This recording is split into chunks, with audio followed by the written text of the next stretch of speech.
Hi friends, welcome to delta news. మన ఇళ్లల్లో పనికిరాని ఎలక్ట్రానిక్ వస్తువులను పారవేయడం ద్వారా పర్యావరణానికి ముప్పు వాటిల్లుతోందని ఎంపీడీఓ విజయలక్ష్మి అన్నారు.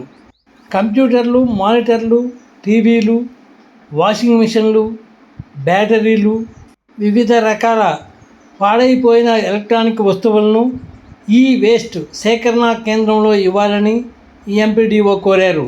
ప్రభుత్వ ఆదేశాల మేరకు అన్ని గ్రామ పంచాయతీల్లో ఈ వేస్ట్ సేకరణ కేంద్రాలు ఏర్పాటు చేస్తున్నట్లు చెప్పారు.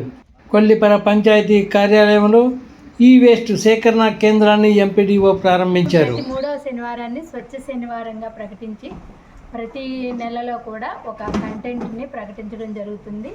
ససా అంటే స్వచ్ఛాంధ్ర స్వర్ణాంధ్ర ప్రోగ్రాంలో భాగంగా ఈరోజు ఈ వ్యర్థాలని సేకరించమని మన ప్రభుత్వం ఆదేశాలు ఇవ్వడం జరిగింది. దానిలో భాగంగా ఈరోజు కొల్లిపరలో ఈ వేస్ట్ సేకరణ కేంద్రాన్ని ఏర్పాటు చేసి కొల్లిపర గ్రామ పంచాయతీ కార్యాలయంలో మన మండల పరిషత్ కార్యాలయం నుంచి కూడా ఈ వ్యర్థాలని వాళ్ళకి కొల్లిపర పంచాయతీ వారికి అప్పగించడం జరిగింది.